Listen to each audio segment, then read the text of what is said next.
먼저 코로나19 관련 소식 전해드리겠습니다. 스튜디오에 취재 기자 나와 있습니다. 장현수 기자, 안녕하세요. 네, 먼저 주말 동안의 코로나19 상황부터 짚어주시죠. 네, 24일도 지난 금요일이죠. 확진자 수가 113명으로 115일 만에 처음으로 세 자릿수 확진자를 기록했는데요. 이날 확진자 중 86명이 해외 유입의 경우였습니다. 특히 이라크가 36명, 러시아가 34명으로 제일 많았고요. 지난 25일에는 신규 확진자가 58명 증가했습니다.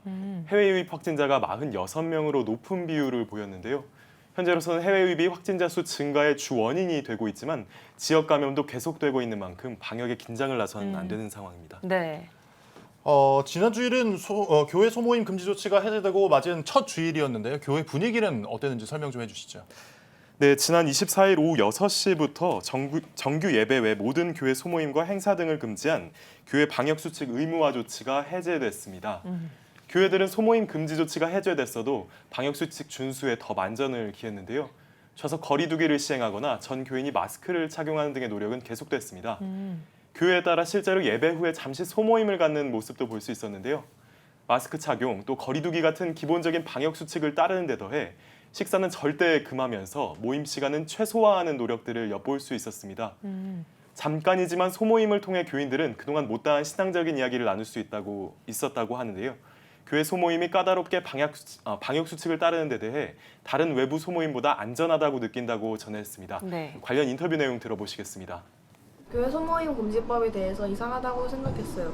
오히려 교회에서는 방역을 철저히 하는 것이 대부분이었어서 좀 불공평하다고 생각했어요. 교회 소모임 금지법이 좀 공평하지 못한 것 같고, 왜냐면은 PC방이나 사람 좀 많이 가는 곳은 QR코드만 찍고 열 체크도 안 하고 그냥 들어갈 수 있는데 유독 교회에서만 금지법을 적용되니까 뭐라 그래야 되지? 조금 억울한 것 같습니다. 네.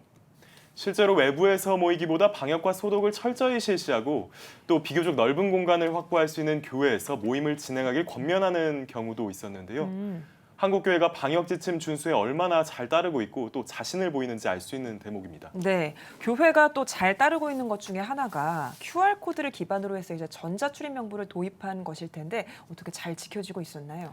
네, 좀 초반에는 또 혼란을 겪는 교회들도 있었지만 이제는 QR코드를 통한 출입 명부 관리가 자리를 잡아가고 있습니다. 교단 차원의 노력도 있는데요. 대한예수장로회 통합총회의 경우 교단사나 교회들의 행정을 돕기 위해 전자출입 관리 시스템을 지원하기로 했습니다. 출입 관리에 어려움을 겪는 교회라면 총회와 업무 협약 관계에 있는 업체를 통해 무료 지원을 받을 수 있다고 합니다. 또 성도들의 정보 유출을 우려해 자체적인 교회 애플리케이션으로 QR코드 명부를 관리하는 교회들도 있습니다. 제가 나가는 교회도 그런데요. QR코드 명부 관리가 가능한 앱을 실행하고 또 터치 한 번으로 QR코드를 띄울 수 있습니다. 교인들도 다른 포털 사이트를 통해 QR코드를 인식하는 것보다는 간편하고 또 마음이 편하다는 반응들이 좀 많습니다. 네. 그렇군요. 이제 분위기를 좀 바꿔보겠습니다. 본격적인 여름 휴가철에 들어섰는데요. 사실 코로나19 때문에 휴가 분위기가 잘 안 나는 것도 사실이죠. 예. 맞습니다. 국토교통부 한국교통연구원이 6,150세대를 대상으로 실시한 설문조사에 따르면 올여름 휴가를 가지 않겠다 또는 미정이라고 답한 응답자는 전체의 62.2%였는데요. 이 중 75.6%가 그 원인으로 코로나19를 꼽았습니다. 또 국내로 여행을 떠난다는 응답자가 98%로 해외보다 압도적이었는데요. 코로나19가 휴가 문화에 큰 변화를 가져오고 있다는 점을 알 수 있습니다. 네. 휴가가 있는 여름철에 교회에 빼놓을 수 없는 행사, 또 여름 성경학교죠. 많은 여름 성경학교가 코로나19 전국을 극복하기 위해 온라인 콘텐츠를 제공하거나 또 가정에서 실시할 수 있도록 다양한 준비를 하고 있습니다. 여름 성경학교 체험 키트를 제작해 가정으로 전달하는 교회도 있고요.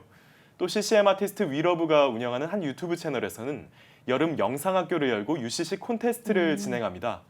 다음 세대를 비롯한 많은 이들이 직접 참여해 기독교적인 콘텐츠를 접할 수 있는 온라인 장을 만들고 있는 겁니다.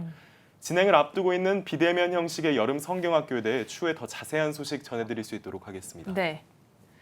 코로나19로 휴가철 풍경도 바뀌고 있는 상황에서 한국교회 새로운 시도들을 기대해 보겠습니다. 장현수 기자 잘 들었습니다.